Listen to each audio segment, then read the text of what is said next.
ভেতরে এসে দেখলাম এখানে একটা ডোবা আছে, আর এই ধরনের ডোবার পাড় দিয়ে প্রচুর পরিমাণে চন্দ্রবোরা সাপও থাকে।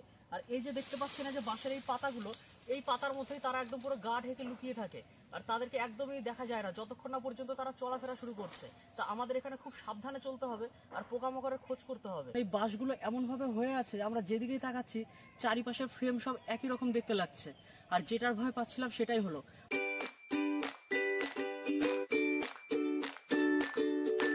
বাঁশবাগানের ভেতরে ঢুকে সবার প্রথমেই আমার যেটা চোখে পড়লো সেটা হচ্ছে গাছটায় থাকা একটা মশা আর একটা মাছি। তা পোকামাকড়ের খোঁজে তো এসছি, মশা আর মাছিকে দিয়ে আজকে ছবি তোলাটা শুরু করা যাক। আসুন আপনাদের ছবিটা দেখিয়ে দিই।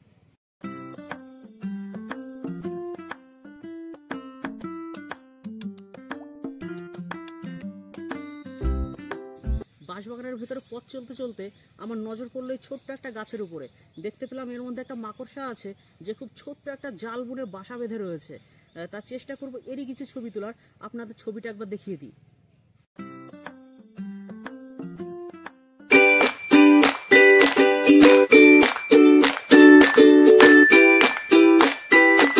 বাগানের ভেতরে পোকামাকড়ের খোঁজে ঘুরতে ঘুরতে এখানে একটা ঝোপঝাড় জাতীয় জঙ্গল পেয়ে যাই, ছোটখাটো।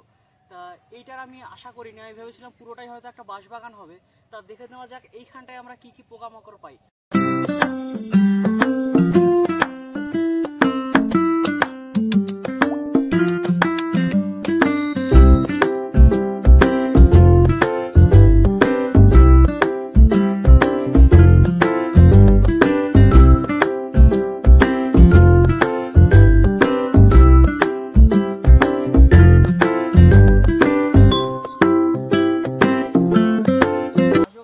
ঢোকার পর থেকে পোকামাকড়ের খোঁজ আমরা শুরু করে দিয়েছি, ছবিও তুলছি টুকটাক। কিন্তু অনেকটা ভেতরে এসে দেখলাম এখানে একটা ডোবা আছে, আর এই ধরনের ডোবার পাড় দিয়ে প্রচুর পরিমাণে চন্দ্রবোরা সাপও থাকে। আর এই যে দেখতে পাচ্ছি না যে বাঁশের এই পাতাগুলো, এই পাতার মধ্যেই তারা একদম পুরো গা ঢেকে লুকিয়ে থাকে, আর তাদেরকে একদমই দেখা যায় না যতক্ষণ না পর্যন্ত তারা চলাফেরা শুরু করছে। তা আমাদের এখানে খুব সাবধানে চলতে হবে আর পোকামাকড়ের খোঁজ করতে হবে।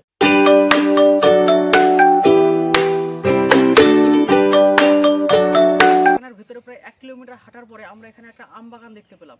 আম বাগানটা খুব বেশি বড় নয়, বেশ ছোটর মধ্যেই, কিন্তু এর জন্য আমি একদমই প্রস্তুত ছিলাম না যে আমরা আম বাগান পাবো। তা দেখা যাক আম বাগানে আমরা কেমন কি পোকামাকড় পাই।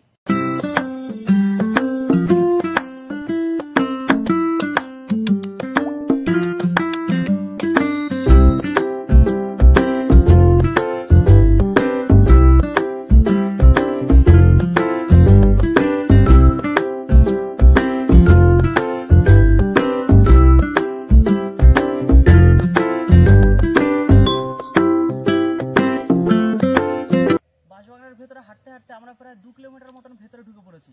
জল পিপাসাও পেয়েছে, কিন্তু জল তো আমরা সঙ্গে আনিনি, আর না তো এখানে আশেপাশে কোথাও কল আছে। সন্ধে নামলে এইখানটায় প্রচুর পরিমাণে শিয়াল আসে আর দল বেঁধে তারা ঘুরে বেড়ায়, সেটা বিপজ্জনক। আর এমনই বাঁশবাগানটা চারিপাশে সব একই রকম দেখতে আর অনেক বড়। এটা কোনো ছোটখাটো বাঁশবাগান না, প্রায় 2-2.5 কিলোমিটার জুড়ে এই বাঁশবাগানটা। এখানে পথ হারানো খুব সহজ। তা আমরা চেষ্টা করব যত তাড়াতাড়ি সম্ভব এবার এখান থেকে ফিরে যাওয়ার, কারণ ঘড়িতে এখন প্রায় 4টে মতো বাজে। আমরা যখন 2 কিলোমিটার ঢুকেই পড়েছি, এবার আমরা ফিরবো।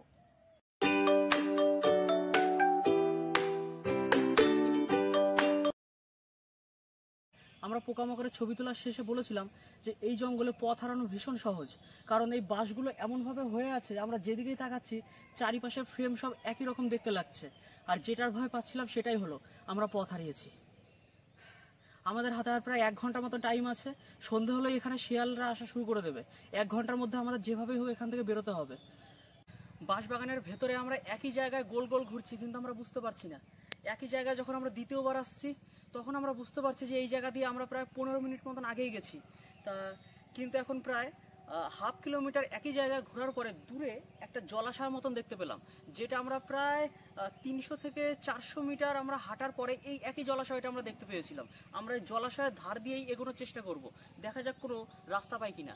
বাঁশবাগানে ঢোকার 1/2 কিলোমিটার পরে আমরা এই জলাশয়টাকে পেয়েছিলাম। আমরা এখন মোটামুটি রাস্তা পেয়ে গেছি, এখান থেকে গেলেই আমরা প্রায় 1/2 কিলোমিটার দূরেই রাস্তা পেয়ে যাব। ভেতরে ঢুকে অনেক রকমের ছবি পেয়েছি, অনেকটা ঘুরেছি, একটুখানি পথও হারিয়েছি, কিন্তু শেষমেশ আমরা পথও ফিরে পেয়েছি। চলুন আজকে দেখে নেওয়া যাক বাঁশবাগানের ভেতরে কি কি ধরনের আমরা পোকামাকড় পেলাম।